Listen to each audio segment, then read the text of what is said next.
hypnotic dance. She holds me here with only a glance. She's over me. She's over me.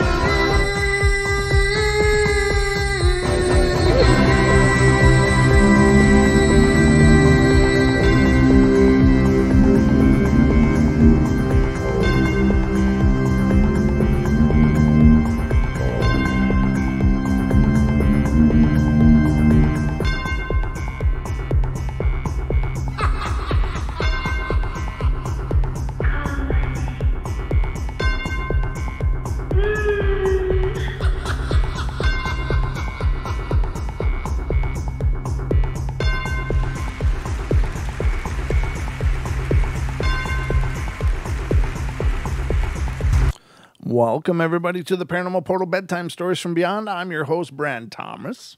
Absolutely thrilled to be here with you. Again, thank you guys for coming in for another evening of fun-filled paranormal activity. The kind that, the kind that we're going to cover, I guess. I don't know. I lost anything quippy to say right there. So you get what I deliver because it's all served up fresh right out of my throat. And I don't pre-plan any of this. So welcome, everybody. Seeing y'all come in. It's great to see all those wonderful, familiar faces. Great to see you all. Thanks so much. Hope you had a great day. I didn't really have anything too exciting happen today, I don't think.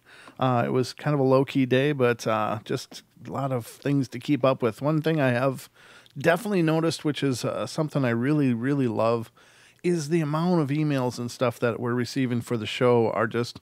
it's just really, really growing. And that to me is very exciting because that was always a big part of my vision for the show, for the Paranormal Portal, was to have a large amount of audience participation into the show. I think that's is wonderful. And I really appreciate your guys' contribution to all things Portal because, you guys are making the show extraordinarily unique, which I think is really cool. And your encounter stories are just incredible. I keep hearing more and more of them, and it's really exciting. I know that in the moment, a lot of those things are really creepy and weird, and they just kind of, they screw a lot of people up in some ways. But once you get past the shock factor of them, what they demonstrate to me is just exciting as hell. It demonstrates just another facet of reality that we aren't quite familiar with, and that to me is exciting. And that's why I love the paranormal, because it still shows that we got a lot to learn. So that's my excitement about it, and you guys are delivering it every day into my inbox, and thank you all so much for doing that. Keep them coming. If you're out there and you've been on the fence about, well, should I send something in? Should I call in? You should. You really should, because it really, I just love it extraordinarily because it really makes our show unique. Nobody's heard your stories before. Nobody's heard what you have to say. And so when you guys send those in, it's like getting a world exclusive just for me. So, it truly is something exciting. And if you have a lot of stories or you have enough material that you think could fill up a show, get in touch with me. I'd love to record a podcast with you. And if you're someone that's submitted a bunch of things and would like to go through a whole chain of what you've experienced in a podcast format, let me know, because I'm really enjoying doing that format too. So I got a full disclosure, I don't try to imitate anyone ever in what I do with the Portal. Of course, I've drawn inspiration from several sources just because, a good show is important. And so there are some people doing good shows, and so I've drawn inspiration for them, but I've never gone out of my way to repeat somebody's formula, because I think that while I know that it's a formula that works, I don't want to be compared to anyone else. So it's been very important to me that the Portal is unique. But I had not been doing a whole lot of interview podcasts, not because I've been opposed to it as far as listeners interview, but it's just because I didn't want to be compared to everyone else out there that's doing it. Because I think I could only fail by comparison. However, those shows have been falling into my lap, and I've done them, and I love doing them. So if you've got a lot of weirdness going on in your world and you'd like to sit down and talk about it with me and record a show, let me know. I'd be really excited and happy to do that. So you can reach out to paranormalportalradio@gmail.com. That, for me, is the easiest. I get some stuff through Facebook, and that's fine, but I'm not really super organized, so I may forget I got something on Facebook, but if it's in the email folder, I'll always see it, and I can organize it into folders that way. So, but yeah, I'd love to, hear more about what you guys have been through, and if you got a bunch to share, we can do a show. So anyway, the phone lines will be open tonight, of course. 720-923-0500. Again, 720-923-0500. If you want to call in and be a part of the show, you are welcome to do that, but I hope you're ready because it's time for bed.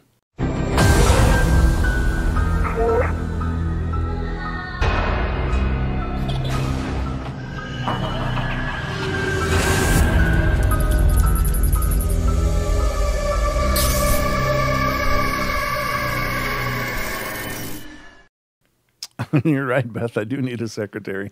You have no idea how badly I need one of those. But unfortunately, the show's not earning enough revenue to accommodate another payroll. But when it is, you can count on the fact that I'll be getting one. Because I think it's just so much. And if you want to do it well, you got to have the right people to help you make it happen. Because there's only so much one person can do, and only so much two people, Don and I, can do. And after that, we need resources. So that'll be something we'll be looking into in the future if the show continues to grow, for sure. So anyway, let's see. I guess I got some good stories pulled up for you guys. Let me see who's in here right now. Who has become present for the show? Five Hazel's here. How you doing, Five Hazel? Beastly Bronco, hello. Beth Fierce, hello to you. Bigfoot Michigan Rob's here. Hi Rob. Big Rob 3,000 or 300,080 is here. Cameron F is here. How you doing? Dub 45. Hello, Dub. LM is here. ELLEM. Linda is here. How you doing, Linda? Lewis is here. Matthew Learned is here. Mind Your Business. I love that name, Mind Your Business. Who are you? Mind Your Business.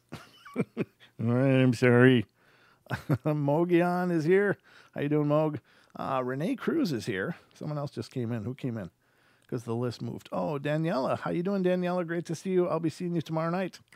I assume that Don and I are still going to be guests on your show tomorrow. So what else we got? Mind Your Business, Mogion Monster, Renee Cruz, Rick, a.k.a. Purple Hobbit. Good to hear from you last night, Rick. Real Deal is here, and then the Duke is in the house, Mr. World Bigfoot Radio himself. Stop by his channel. He's got some amazing stories, some of the most amazing stories you'll hear. Duke does some real deep research on some really amazing topics. It's not just the run-of-the-mill Bigfoot stuff. He does a lot with the categories of Bigfoot and a lot of fringe topics that you don't hear a lot of. So definitely head over to World Bigfoot Radio and check it out. But I got stories pulled up for you guys, so I hope you will enjoy your stay here on the Paranormal Portal for the next roughly 50 minutes or so, depending on what we get into. But again, the phone lines are open. If you want to be a part of the show, please feel free to call in. I love hearing from you guys. And if I missed anybody on the call-outs, let me know. It was a long day. I'm ready. Thank you, Five Hazel. I'm ready to deliver you the best show I know how to as well. Eddie H. How you doing, Eddie H? He says, me, I'm here. I'm sorry, brother. I didn't see you, but it didn't come up on that other list, which doesn't surprise me a whole bunch. But it happens. If anybody else I missed, I'm sorry.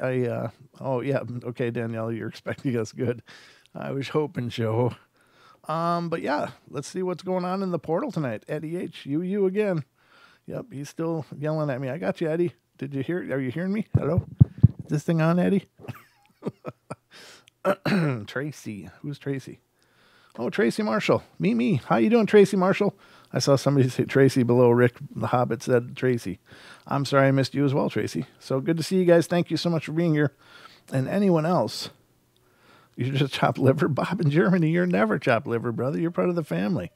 Ain't no liver around here. Unless you like liver, then you can bring your own. But I don't know, mine might be shot. No, I'm just kidding. I'm not a drinker. So anyway, I think I got everybody now. So dang haters got no love. Well, hell, you're a Brent. You don't need any introduction. You're a Brent after all. Good to see you, Brent. Thanks for coming in. I can't, I don't know why it doesn't. Bob hates liver. Okay. Hey, Duke. Oh, Brent. Okay. You got the two T's. I got to look for that. I appreciate that there's two T's in that name because it's a little more unique than my own. I just get one. I guess they were short on T's that day or something, or they had extra when you were coming along. So, all right, let's cook up a show here, ladies and gentlemen. I got the portal furnaces boiling here, and I'm about to serve you up some great stories fresh from the portal oven. The first story tonight is coming from Indiana. Indiana is a pretty cool state. It's okay. I mean, it's kind of flat, but it is a nice state. I think the people there are really nice. I've spent time there. I enjoyed it. But let's see what's going on in Indiana. Okay. Let me see. I'm going to get through the fluffy stuff. So it's, was in the medical field, but only in name. I have no real medical training. Only the bits I picked up from the tidbits of training, personal research, and being in the right place to eavesdrop on the appropriate people while caring for my clients. Most of my clients are elderly, and I have had a few spiritual experiences through or with them. Excuse me. Let's see. It says, on the first day of the experience that I'm about to share with you, I was with one of the middle-aged clients, and we were visiting and enjoying each other's company when he suddenly began showing signs of a heart attack. As he is deaf, he could not let me know all of his symptoms, as both of his hands and arms would not allow him to talk to me. In sign language, there are many words that require both hands for communication. I called the paramedics, and we were off to the hospital, and I had to follow in my personal vehicle with flashing lights as I was not a family member, and it's against regulations that I ride in the ambulance with him. As we were flying down the State Road 119 in between the cities of Napanee and Wakarusa, we were approaching a busy intersection, and as we slowed again, I was following the ambulance with no siren, only the flashing light affixed to the car's roof. The ambulance attendant radioed me a short warning of a motorcycle that seemed a bit impatient as he stopped and again started forward, and I watched in horror as he tried to run through the intersection between the ambulance and myself. I swerved to the left while applying the brakes in a vain attempt to avoid hitting the young man, leaving out many details as I was following an ambulance. Help was soon on the scene. When they arrived, I succumbed to the concussion that I received and slipped into an unconsciousness beside the young man. When I finally came to, I had apparently been in and out of consciousness for a few days. The hospital staff treated me as a highly contagious patient, even though I worked with them regularly and knew almost all of them by name. I thought this was a bit odd, but then now I was a patient and not a work associate. What I was filled in on was that while suffering several broken and fractured bones and a concussion that should have put me in a comatose state, I had somehow traveled the 40 feet to this young man who was thrown out onto the road, and I was trying to help him despite the obvious incapacitation due to my position. But my attempts were for naught. As the group of EMTs rushed to us, one of them overheard me saying what she thought was, "Accept the white light," while lightly holding onto the young man's arm. While staying in the hospital, according to my records, I have suffered severe hallucinations and what are termed as malvisions of those in my life who have passed. I carried on complete conversations with them, and the last words recorded that I said while being in and out of this time frame were, "I know I have to rest. I still have work to do." A day later, my concussion released its strongest hold, and I woke up to the battery of questions that everyone coming out of consciousness are subjected to. And I'm still receiving medical care, but will soon be released to assume my convalescence at home. In the meantime, I still have many unseen friends and relatives visiting me. My son tells me to tell them all to wait, but they are preventing me from returning home. My roommate tells me that she sees their shadows but nothing more, and knows that I'm not crazy. That in itself allows me the knowledge that this is not simply a hallucination. The hospital staff is being very patient and trying to re-explain to me the workings of a concussion while imploring me to take different forms of medication. What this experience has taught me is that we all have our views of what is really going on in the world that surrounds us. We all think we know what the fabric of our air holds. Until we truly test that knowledge, we never really see what is there in the wrinkles or shadows of what is always there. I only wish that I had all of the equipment necessary to document at least a few of these experiences. By the way, I know that what I told the young motorcyclist was actually accept the white light, even though I do not recall uttering the words. That's the end of the story. Wow. Huh. That's pretty intense. So by virtue of this person having a severe crash, they've suddenly become aware of a lot more. And that's, I don't know what they mean by convalescence, so I don't know what kind of long-lasting damage they received, but it sounds like they might be in for a long road that way. But it seems like at least they're gaining something from it, I guess. I don't know. At least the ability to see a lot more than the rest of us see. So I think that that's pretty cool. I like that, World Death. Thank you. I heard you get more candy on Halloween if you hit that like button for Paranormal Portal. Very creative. I like that. Very good. It might be true. Let's find out, guys. Everybody hit the like button. Just saying. It helps. I know it makes me feel extra warm and special, but if you're not, if you don't care about that, at least you might get more candy out of the deal. So what do you got to lose?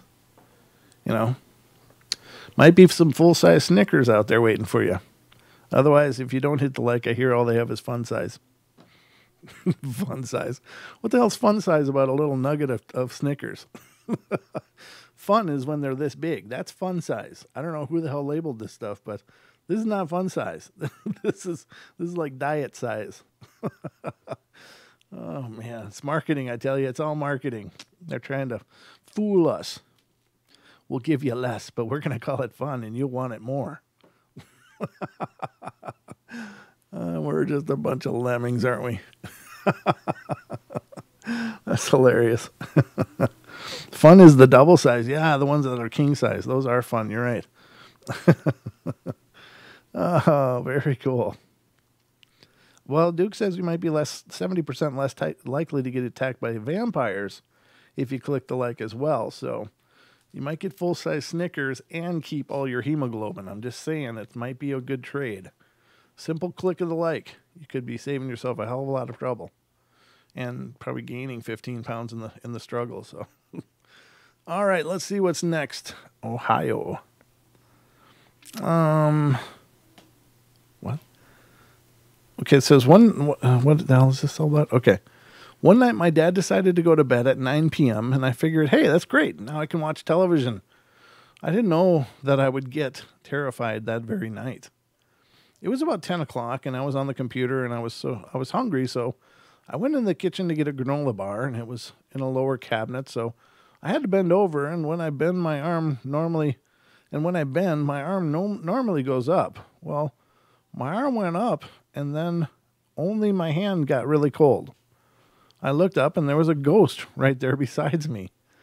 I believe it was my granny, but I'm not sure because I really didn't get a good look at it before it disappeared. Well, I ran to the computer room and called my friend Caitlin. I was startled that I just touched a ghost because I never had before. And I was talking on the phone and I heard a bang, but I didn't think much of it. Then all of a sudden a big black shadow brushed right past me, blowing my hair. Well, I almost screamed because I could hear something, but I could see nothing. And I heard some sort of laughter, and I was really freaking out now. I just ignored whatever was there and just stayed on the computer, and the room started getting cold, and the hairs on my neck stood up, and I heard the wind chimes behind me, and I thought it was just my bird. So I turned around and looked, and I could see my breath at this point. And there was a little white, cloudy human figure underneath the wind chimes. I was shaking and freaking out. I just couldn't move. but I was too scared. I stayed there for about 10 or 15 more minutes. I just ignored it and went back to on the computer, and I had on like 3 blankets because I was just so cold. Once it went away, I got warmer. Nothing happened for a while, so I figured it was done messing with me, but, well, I was wrong. I heard my name being called in the kitchen, but no one was there. I looked in the kitchen only to see my granny smiling and looking at me, and I said hi to her, and then she disappeared. Well, I was terrified, but thankfully my mom came home a little bit after that. Of course, she still did not believe me, and I know I'm not crazy, and I know what I saw and heard and felt, and I know that it was a ghost. That's it. Some people just don't have room in their paradigm for no ghosts and stuff, but it doesn't mean they're not there. For all the weirdness that I've experienced in my life, sometimes I think back on all of it, and I guess in terms of paranormal stuff, I probably am pretty fortunate because none of it has really scared me. The only thing that freaked me out was when I was in the shower and the water went ice cold, and then I found the tap outside of the shower was just blasting full blast hot. But I think that was just because I was naked, and that just freaks you out even more. Like, clothes are really not a layer of protection, but it just feels like there's something there. Something's covering you. But when you're naked, it's just like, that's all you got is your skin. So, I don't know. I think it was because of being naked that one kind of freaked me out. It didn't cripple me, and I just felt like, this is creepy. The other things that I've experienced, I can't say, I don't recall ever being frightened. I've been startled, but not frightened, and there's a distinction there. But, I guess that's pretty fortunate. For some reason, a lot of this stuff doesn't scare me. Not that I couldn't be scared, mind you, but I'm sure I can be. But so far, nothing has scared me, which is wonderful. That's the way I like it. But I've seen a lot of weird things, and I think I'm forgetting more than I'm remembering anymore, which is kind of tragic. Maybe I should have been writing this stuff down over the years, but I'm not much of a journaler, so that's probably never going to happen. So anyway, let's go to another one here. Again, the phone lines are open if you want to call in. 720-923-0500 is the number for the show. But yeah, I mean, it's great to see you guys. 49. Hello, Brent and gang. Hello, Robert Edgington. Good to see you. Fun size is a tease. You're absolutely right, 5 Hazel. That's funny. Crow Creek, how you doing? Chocolate, good to see you, brother. Or sister. I don't remember if Crow Creek is a male or female. Sorry, brother. Or sister. I'm terrible with names. Let's see. Anybody else come in? Beth Fierce. Mogion. I think I saw William Bennett. How you doing, William? Good to see you. But looks like everybody. Justin Longteen. Good to see you. I see you're here too. Hey, Rachel gets it right. Outstanding. You're still getting it right, Rachel. Good to see you. Okay, so let's go to Missouri, which is next on our journey through the Paranormal Portal, heading to the state of Missouri. We're going to see what's going on there. What the hell's going on in Missouri? This story takes place in the home my family and I grew up in.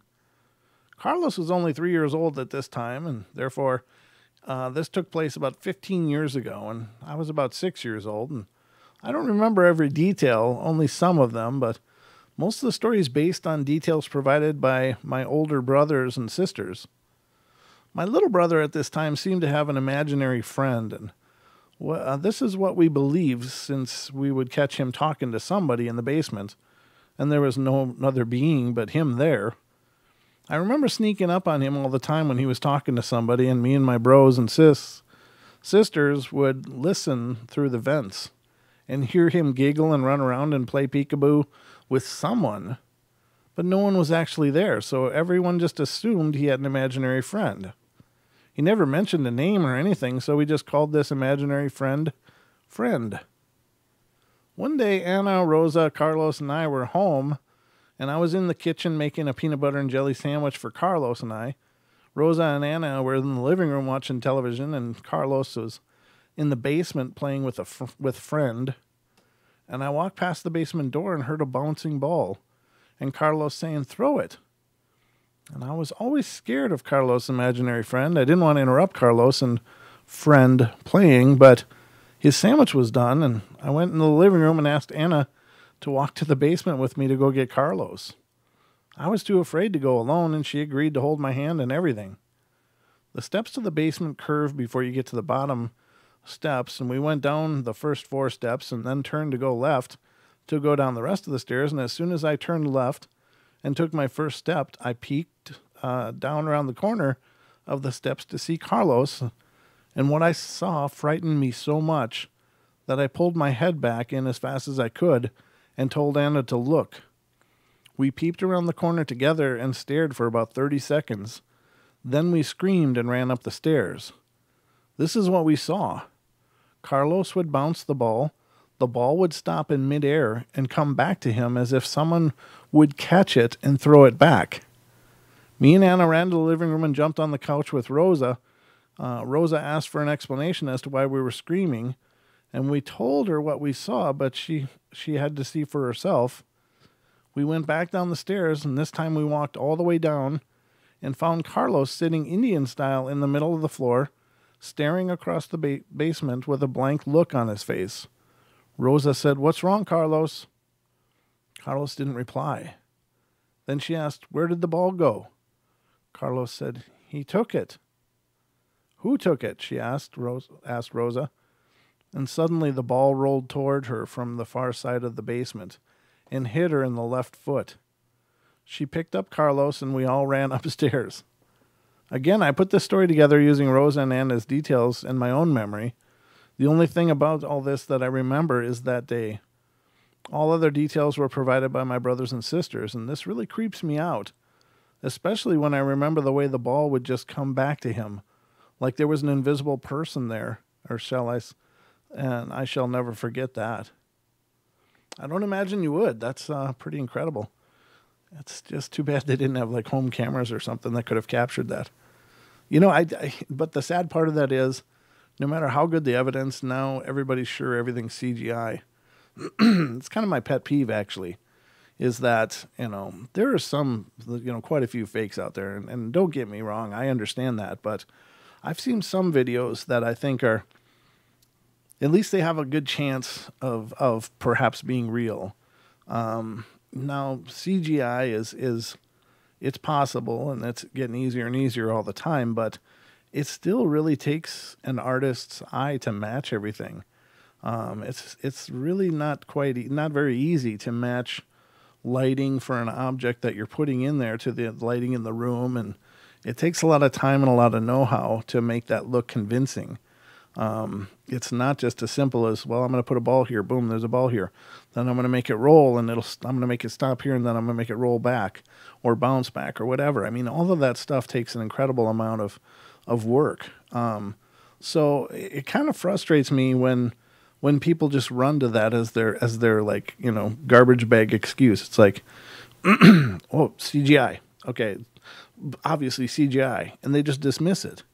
So, I mean, you could really offer the most incredibly compelling video, and it can be absolutely 100% real, and it is, and you put it out there, and somebody's going to just trash it, or a bunch of people are just going to trash it, and they're going to call you hoaxer, faker, they're going to label you with every name they can, and, it's kind of tragic, really, because I'm sure there are several videos out there that are absolutely legit, but people are just so accustomed to trashing everything out there and acting as if they're coming from this high intellectual ground and everyone else is stupid, that it's really unfortunate.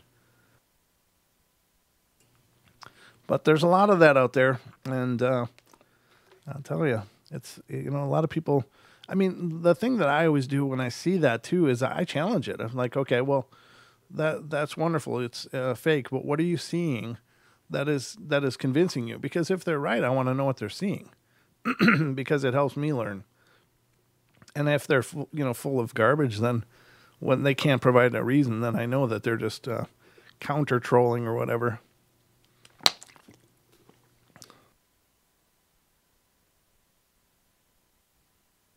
Sorry, I'm just a little froggy. Have to do some hardcore coughing here. Sorry, I snorted right in the microphone. That's classy. Anyway, I'm back at it here, and I'm glad you guys are here with me. So thank you. How many of you guys? 51 of you are here presently watching, and some of you are chatting as well. If I haven't seen you, I see MCAT came in. Good to see you, brother. Good to see ya. Crow Creek Cryptids is here. I said hello to him before, I think. And Isaac is here. Good to see you guys. So that's the story of Carlos. That's a good story, though, I think. I don't know. Is it real? Well, again, ladies and gentlemen, I can't know if a lot of these stories, I can't know if any of them are real, but they are represented as real when I share them on the show. I promise you I will never bring in a fabricated story that I know to be fabricated. I will never waste your time with it. So if I'm sharing it with you on the show, you can know that as far as I'm concerned, or as far as I believe, it's real. Now, there'll be many times throughout the course of these bedtime stories, especially, where I'll stop. It's like, no, I just can't do this. This is not right. Something's wrong. This seems like a bunch of crap. And I'll stop reading it because I'm not interested in perpetuating BS. And so a lot of times I'll stop those. Yeah, and I'll tell you, there's one type of story that I'll always stop on. And those are the ones that are basically Twilight.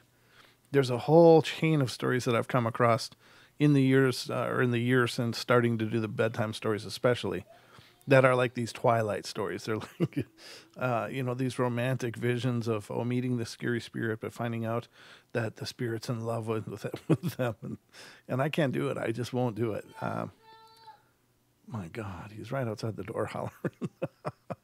Sorry about that. The minion's loud tonight. But, I just won't read those. I won't give them the airtime because I know they're full of garbage. And if they're not, I'm sorry, but I just can't do it. I cannot do it. So the next one, hold on. Sorry. The next one is coming from Ohio. Oddly enough, of course, I kind of expect it. Ohio comes up a ton. Love this winter air, this heated air. It's so dry. Ugh. I need to be someplace tropical. I really do. All right, so let's see what's going on in Ohio. It's a pretty short story. It says, one day I went over to a friend Emily's house. Sorry. I went over to a friend Emily's house to play, and we decided to do something different. Instead of playing, we decided to go exploring. The place Emily wanted to explore was places in her house. She told me that she'd been hearing a cat meow inside of her walls, and she wanted to know why she kept hearing a cat meow.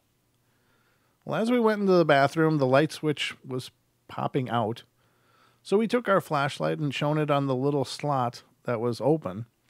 We didn't see or hear anything, and we went into her family room, and she had this beautiful fireplace.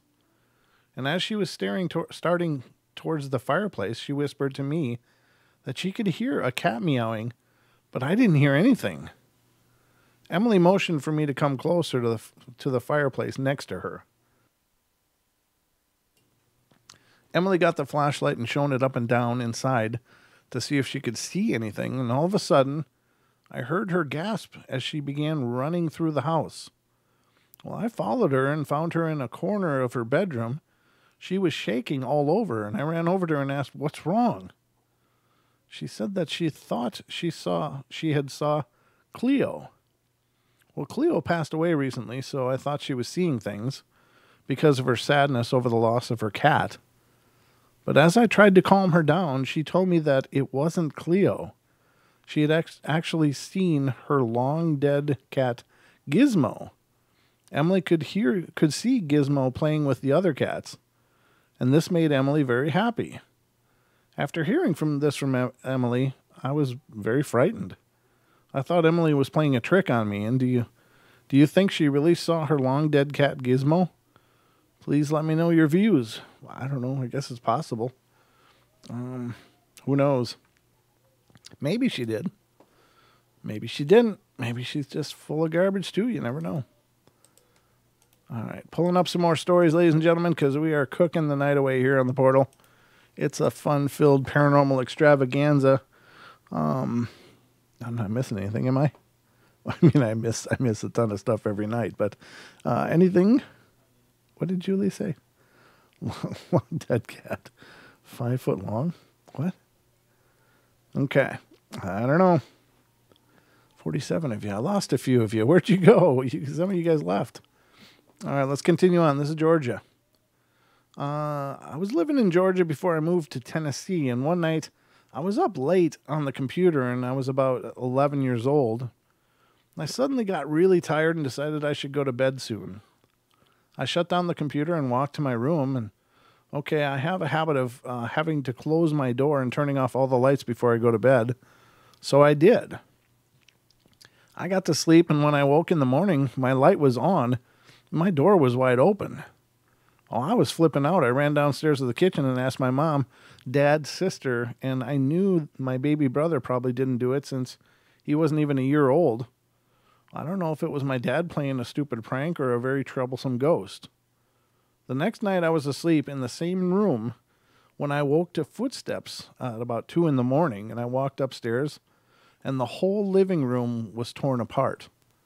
There were pillows thrown everywhere, the couches were on their sides, and worst of all, the TV was laying on the ground scattered in a million tiny pieces.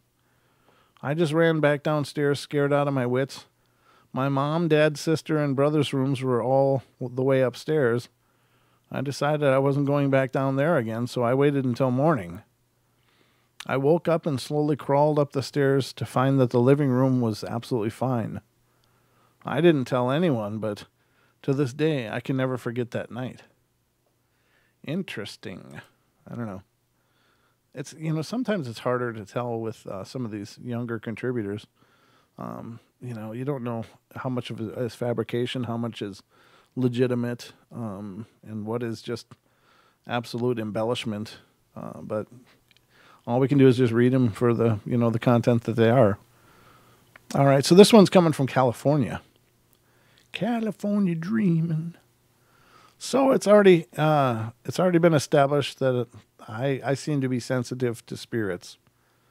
I have 2 really good friends who just happen to be married. Currently, they live in his grandmother's house, and then was also the house he was raised in with his mother and father. At maybe the age of 5 or 6, my friend's father passed away at the home, which was around 1978 or 1979. I'm not sure of the exact causes, but his father did live a pretty rough lifestyle from what I understand. He enjoyed his Jack Daniel's whiskey, fried chicken, and lots of cigarettes. Several months ago, my wife and I were at my friend's house and standing in the kitchen. The kitchen has 2 entryways with one end leading to a short hallway, bathroom, and living room, and the other, the entryway leading towards the back part of the house and the bedrooms. The rear of the house that leads off to the kitchen is an addition and therefore has an actual door that can be open or shut. This door has a window in it, so I was standing in the kitchen looking out towards the rear of the house with the door, which was partially ajar and angled, and as I looked at the window, I saw a very clear reflection off the glass of the kitchen and entryway behind me. We were having a normal conversation, as clear as day and right, and what? As clear as day and night? Oh, okay. I witnessed in the reflection of the glass of the door a slightly overweight man wearing a white tank top walking down the hallway behind me. The face was somewhat distorted looking, but every other feature was crisp and clear as if I was looking at the reflection of someone in a mirror. When I saw this at first, I instantly thought it was one of my friends, but after thinking for a second that everyone in the house was accounted for, and we're not in that portion of the house, but we're all in the kitchen or in the back part of the house, I spoke up and said something about what I just saw in the description. My friend's wife, who is also apparently sensitive to these things, told me without even flinching one bit that, yeah, you just saw his dad's ghost. She said that she sees him all the time, and usually in that hallway wearing his white tank top. I thought it was the coolest thing ever. I mean, normally something like this would creep me out a little, but Being that the spirit was comprised of my friend's father, and knowing that he was obviously been there for a long time, there was nothing malicious about it. And it was just a spirit making a walk down the hallway like he'd done 1,000 times before in his life. It was the most visible spirit I have ever witnessed and may ever witness, but you never know. Nope, you don't know. You don't know what you're going to see, ladies and gentlemen. I got an advertisement popping up on my computer, but it's this really cool witch's hat. And it's actually purple colored. I don't know. Looks like something Deb would love. I'm going to right click and see if it opens up to anything decent, because I'll have to send it to Deb. She loves purple. Ladies and gentlemen, yeah, it does. Yeah. I got to send that to Deb. She'll flip. But it's got this long, it's like, I don't know, formed, and it's got this long, twisty, weird tail on it. It's really awesome. No, I got to pop up, for God's sakes. No, I don't want your notifications. Thank you very much. Thanks for that. Okay, let me go here and do this. And the last story on this poll, I don't know how long we've been at this. 41 minutes already? Jeez. I'm telling you, this nights just fly by when we're in the portal, ladies and gentlemen. The portal does seem to be a space-time anomaly in its own right. So if you notice the time definitely speed up during the shows, I can't explain it either. And I've been doing the show for 3 years. And I don't know how come it goes so fast, but it is incredible. All right, so Massachusetts is next. This happened when I was about 5 or 6 years old. I was in my room sleeping, and I woke up feeling wide awake. When I looked at the clock in my room, it was about 12, and I was really extremely surprised that it was that late. For some odd reason, I had a strange feeling to look on the floor there, and there she was, a little girl in the fetal position. At first, I thought it was my little sister, but when I looked again, I noticed there was a glowing light all around her. She had pigtails and a bonnet on, but I was too frightened to move at all. I quickly hid under the covers, afraid to take a second peek, but when I did, she was standing by my closet and gave me a little grin. Well, I wanted to scream for my mom, but I was frozen. I was afraid that if I got up and ran to her room, she would grab me, so I stayed under the covers for the rest of the night. I think the little girl is stuck in my room, not able to leave, because right now, as I'm writing this, I feel like she's looking over my shoulders, reading this. It's cold in my room, but it's mostly from the air conditioning. Now that I'm 14 years old and haven't seen the little girl ever since that night, but that doesn't stop me from feeling that I'm being watched. Plus, I have another spirit I'm worried about, my Nana, who died 2 years ago. I've experiences, and so do my family members, which I will be sharing sometime soon. Huh. Well, that is a little trippy. How did I miss this one? This one's New York. Going all the way to New York. Oh, this is a little longer. This might be the last one of the night. It's a little longer story, but hopefully it's a good one. It has to do with haunted places, so that's what we deal with here on the portal. My name is Mandy. If you happen to read another story that I wrote, you know that my parents bought a huge house in the very beginning of summer vacation, which was a month ago now, and it's in a place really far away from the city, and you have to drive through lots of forests. Then you turn right into my street. The forest continues on the left side, and on the right side there are about 4 large houses, including mine.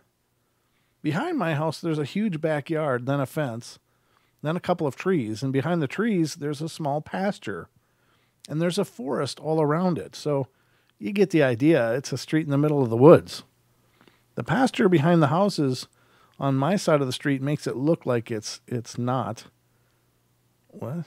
Oh, it makes it look like it's not. Okay. But one house in front of us makes it look like it is. That's a confusing couple of sentences there. I'm almost positive that the house is haunted. I've only been living there a month now, and already 2 families have moved in and out. It was actually pretty funny. My stepdad and I were sitting in the kitchen watching the first family movie in the house, and they were getting out of the car, all happy and excited, and in 2 weeks, they were moving out, looking almost depressed. Huh. So they watched the first family move in, and they were getting out of the car happy and excited, and within 2 weeks they were moving out all depressed. That's not a good sign, ladies and gentlemen. That house needs some sage. Like a truckload of sage, maybe. The second family moved in right after the first one moved out, and they had a girl who was my age, and her name was Jerry.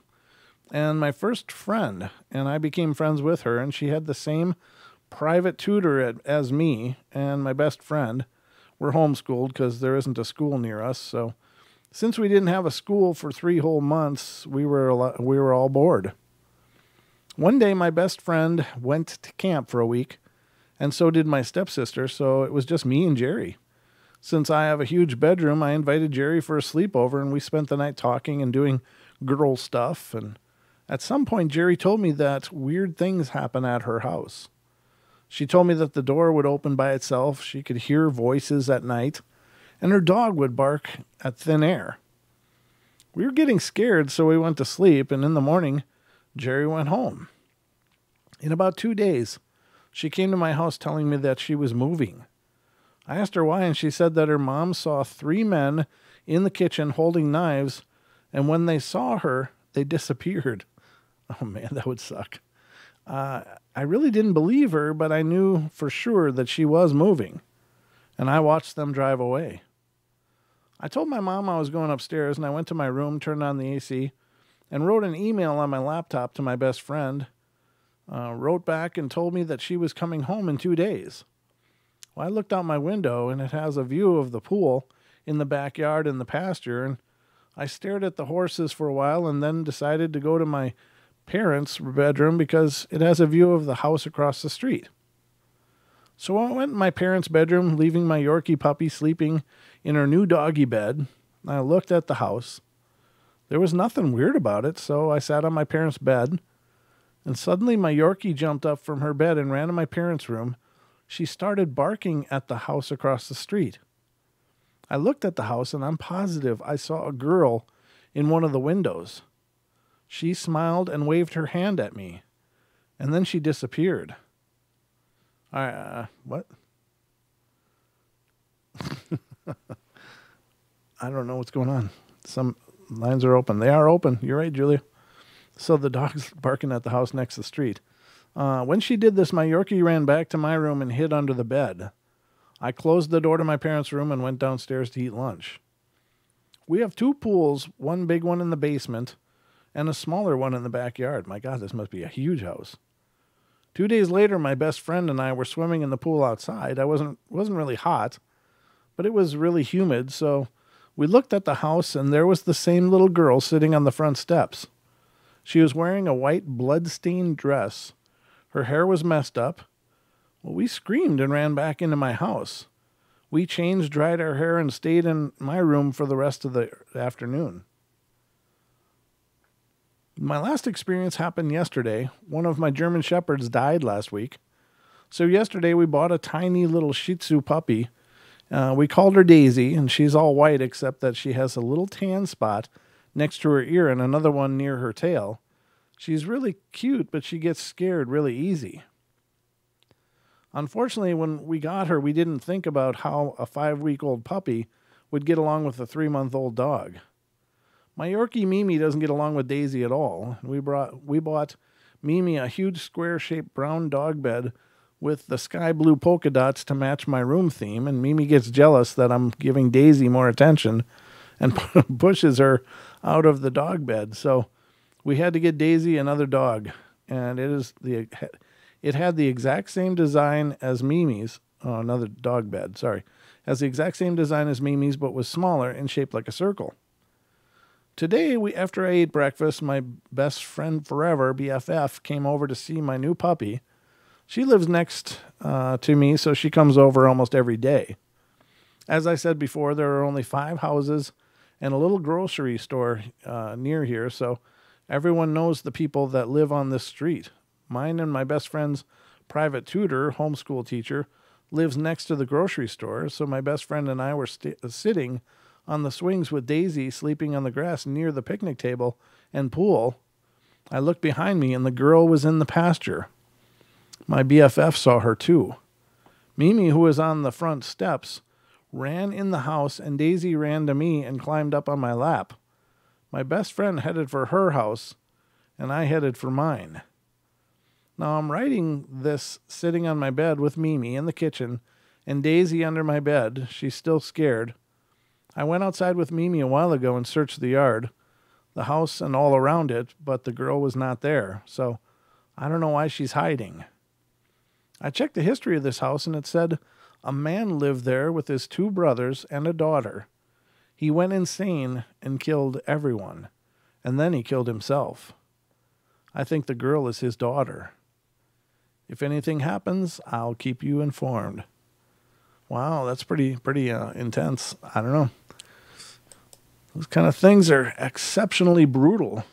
It's hard to hear about a child potentially being brutalized. I can't imagine anything more horrible. I don't know. I just don't understand it, I guess.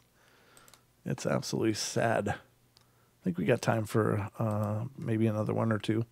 So I'll keep going. Oh, this one's really not going to get read. This one's not going to get read. It's one of those researcher stories. Okay, so this one, yeah, this one's good. This will be about right. This will be the last one for tonight. Alabama is where we're heading next, ladies and gentlemen. I posted a story on here a while back about an orange light spotted in my woods. Did you hear my stomach? Oh, man, it's like a kung fu growl. About an orange light spotted in my woods one night while me and the rest of the band members were taking bad photos. Well, when we first saw it, we thought it looked as though someone was carrying a lantern, so we went and checked it out, and you can read about what happened next in another story. I've already posted about it, but we've seen it again since then, twice to be exact. It still carries its condensed inside a lantern. What the hell does that mean? It still carries its condensed inside a lantern form. I don't know what that means at all, but we found out that it's responsive to music. We've only seen it when we've been practicing.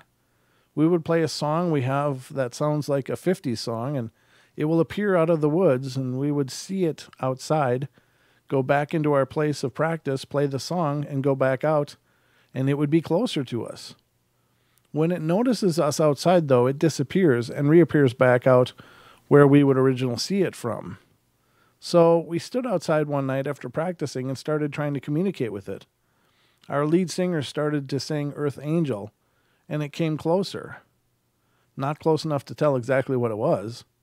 Maybe about 100 feet out, and I tried walking to it, and it went back to where it came from. Our singer kept singing, and as she sang Earth Angel, will you be mine? My darling dear, love you all the time. The glowing orange light started to sway back and forth. It was getting into the music. So Sean and I busted out our acoustic guitars, and we played every old sounding song like that we knew, and it swayed with all of them, and then it went away. So we finished up practicing, and everyone else went home. The other night, I went outside to check on my dog because he was barking, and I stared out to where we usually see it, and it was about 2 a.m., so I thought to myself, no one else is around. I started singing Earth Angel, and as soon as I did, the light appeared and started swaying. That's incredibly interesting. I mean, why not? Why not, certainly music can be a trigger of a spirit if it resonates with that, either just a melody or if it has to do with the time when the spirit was alive. Perhaps. I mean, that makes sense, but I think that's actually brilliant. You don't hear a lot of that. I might be wrong, but I'm thinking through my head, does anybody tried different music? So, for instance, I don't know if y'all ever listened to the Bigfoot Outlaws, but way back when there was Bear and Kumbo were talking about being out on near a mountain that was really a hot spot for activity, and they tried sound blasting different stuff. They sound blasted some Led Zeppelin, And apparently that really pissed them off, the Bigfoots. I guess they went berserk up on the hill there. They could hear them just crashing and thrashing and going all crazy. So apparently the Bigfoot do have a response to music. Generally, I don't know, doesn't sound like necessarily a good response, but it's a response nonetheless. But I like this approach that this guy's talking about just trying different forms of music to see if that resonates or creates maybe a connection for that spirit to do whatever. I guess, again, you got to be careful about that kind of stuff, because in this case, all he knows is it's a light.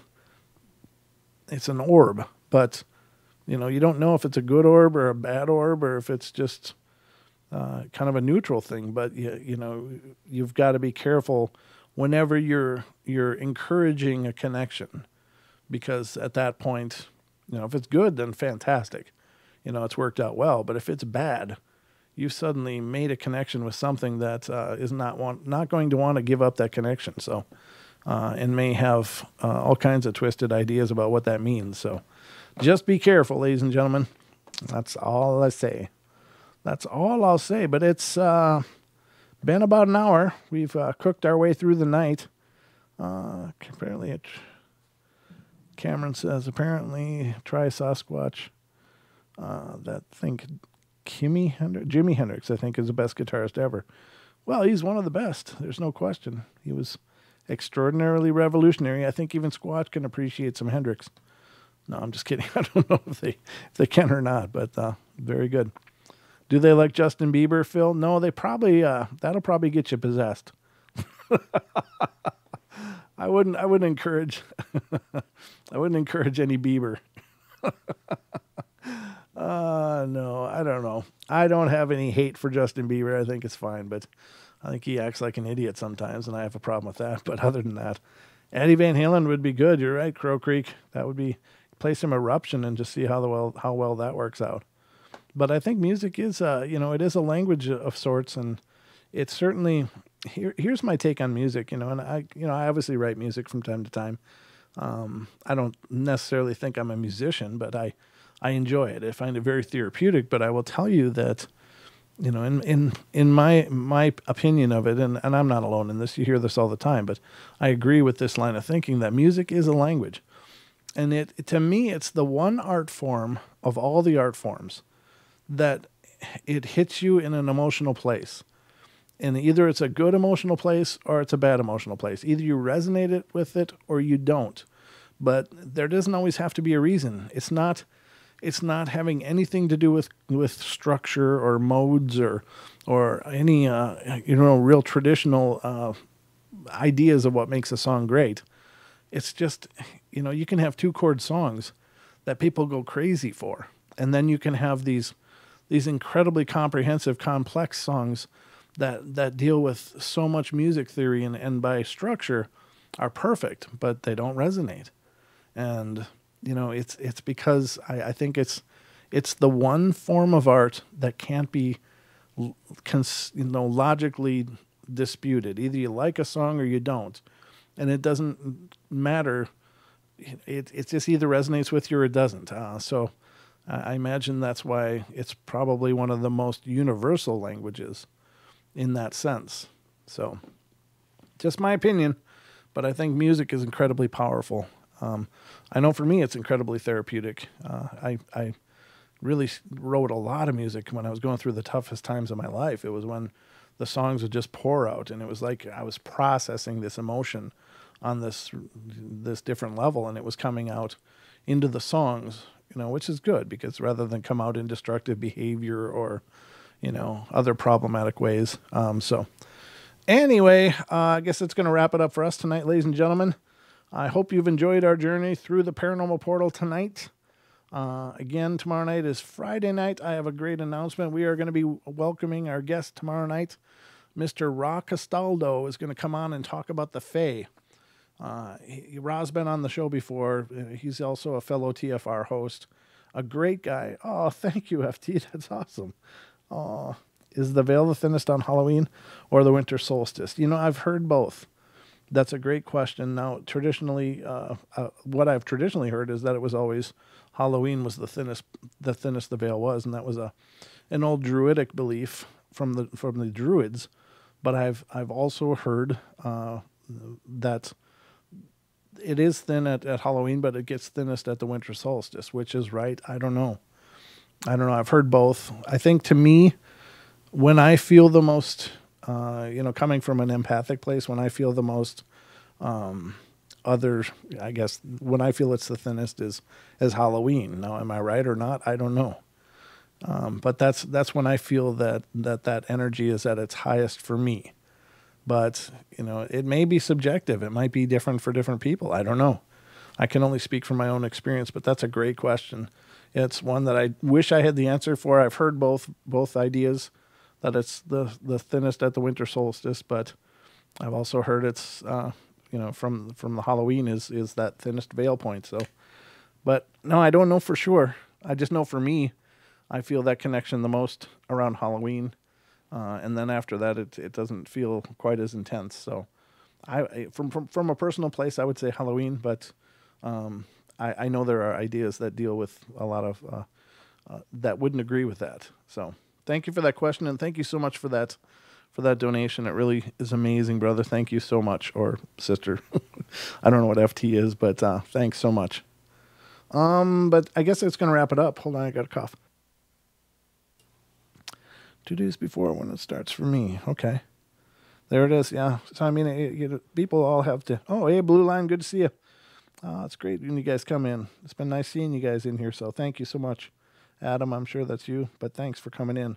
And guys, check out Blue Line Bigfoot too. They got a great channel, and they do a lot of work and have done some great stuff too. So check them out. But tomorrow night we will be guests on Bigfoot Odyssey, and then we'll be back for our 2-hour show featuring guest Ra Castaldo, and I believe Don will be with me, so he'll be here tomorrow night too. We're going to be talking about the Fae, so we'll get into that tomorrow night. I love you all. Be good, be kind, be nice. Take care of each other. Help each other out. Find the magic in every day, and remember to laugh as much as you can. You guys take care. Have a great Friday, and I'll be waiting for you right here. So good night, everybody.